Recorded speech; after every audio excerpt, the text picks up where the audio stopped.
You found it. Your home for the best content on your favorite team, the Fighting Tigers of LSU. Do us a favor, subscribe to the channel, leave your comments below, and be sure to smash that like button.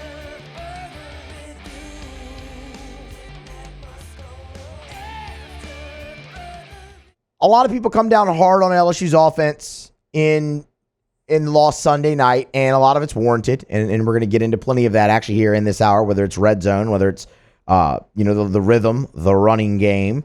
The running game. But one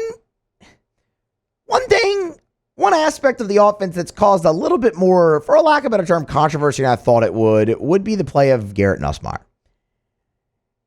And I want to examine Nuss's day a little bit here if we could in this segment. So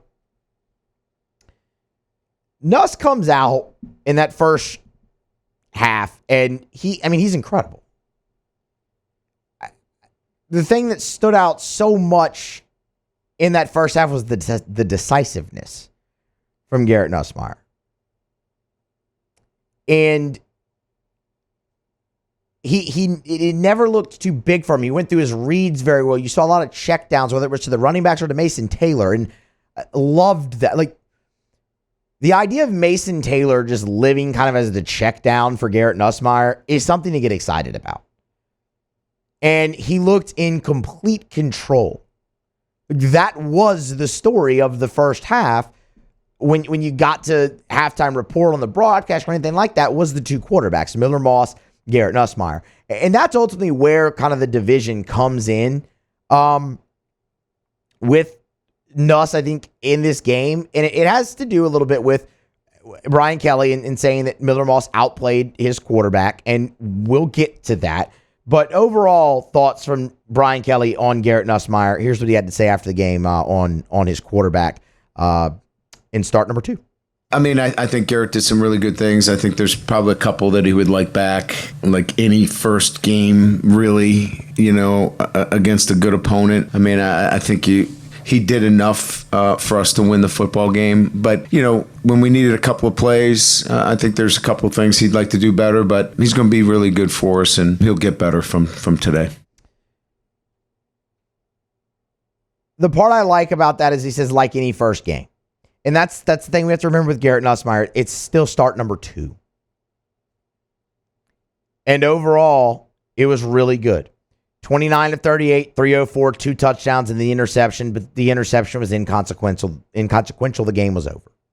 Garrett Nussmeier was decisive. Garrett Nussmeier was accurate. Garrett Nussmeier went through his reads very well, and Garrett Nussmeier protected the football. And in the 2 starts that you've seen from him, he's done all of those things. Is there a few he'd like back? Absolutely. Was it perfect? Of course not. Do I think that Miller Moss outplayed Garrett Nussmeier? I do.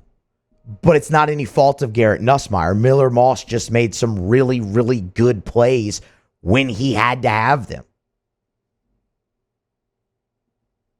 Like, I shouldn't say it's not any fault of Garrett Nussmeier, but it's what I should say there is it's not an indictment on the way that Garrett Nussmeier played. That Miller Moss, to use Brian Kelly's words, outplayed his quarterback. When I think of one that Nussmeier would really want back, the one that jumps out is the throw to Aaron Anderson late in the game down in the red zone where Nuss missed him. He just missed him. He threw it into the ground. And if he hits Aaron Anderson in stride there, he probably scores a touchdown. And you probably have a lead. So yes, you would want that one back. But outside of that, the only other thing I'd point to in the second half, I thought Nuss got maybe a little quick. Where LSU's pass protection all day, all night, I thought was really solid. And I thought Nuss had plenty of time for the large majority of the night, really all night. And there were just a few where it was a snap, pat, and the ball was out and kind of off his back foot a little bit. I thought he got a little hurried from time to time. But one throw that I can really point to, they go, okay, he'd want that back, and maybe a few where he got hurried. Other than that, you had a drop off of a tipped ball and an inconsequential interception late in the game. and another 300-yard passing. That's the takeaway, is what Brian Kelly said at the end of the cut. That's the takeaway. He's going to be really good. Even though you didn't have the play late that you wanted, even though you didn't see him lead you on the game-winning touchdown drive this time, you have seen that already in 2 starts. The takeaway is what Brian Kelly said. He's going to be very good. Your confidence should not be shaken in Garrett Nussmeier. Garrett Nussmeier did plenty for LSU to win this game. Garrett Nussmeier needs a little bit of help. And that's got to come in the form of a running game from LSU. And we're going to get into that in the next segment. But that is the key to LSU's offense reaching any semblance of the heights that they had in 2023, is having a functional running game. And you just didn't have that on Sunday night, and it forced Garrett Nussmeier to really kind of have to be perfect.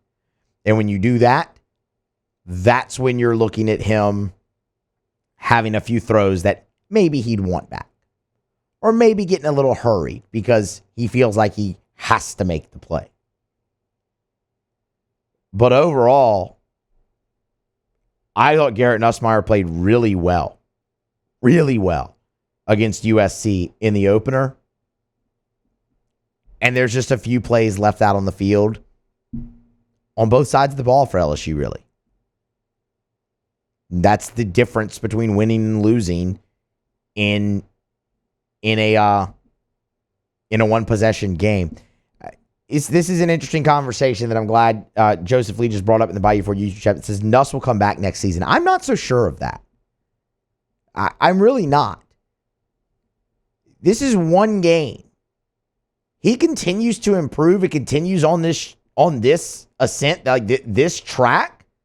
That is far from a guarantee that Garrett Nussmeier is back in 2025. Could it serve him well to come back? Of course. It's the example that everybody's thrown out. The second year for quarterbacks at LSU has just been really good. People have gone back to Zach Mettenberger with that. But there's nothing that I really saw last night or Sunday night from Nuss where I'm just like, yeah, there's no way he isn't back in 2025. There's still absolutely a path for that guy to move on after this year. So that's going to be something to keep an eye on as LSU goes. So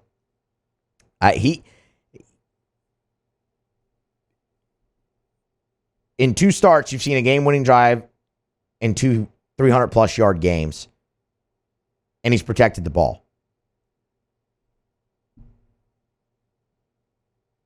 He keeps going on that track. You're going to look at a day 2 pick in the NFL draft, and you best believe he would take that. So we'll have to wait and see.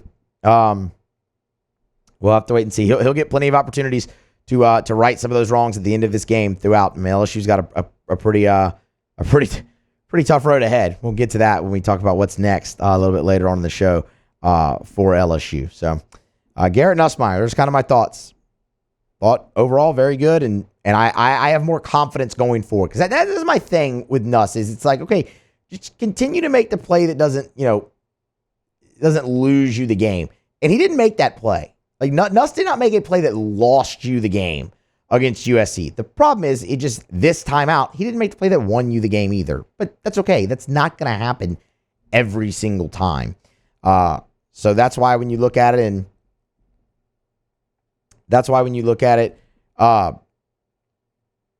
from what Brian Kelly said at the end of the game, where it's Miller Moss outplayed our quarterback, in that perspective, yeah, he did. But Nuss has plenty more opportunities. Hey, thanks so much for watching. Please leave your comments. I love to interact, and be sure to hit the red subscribe button below.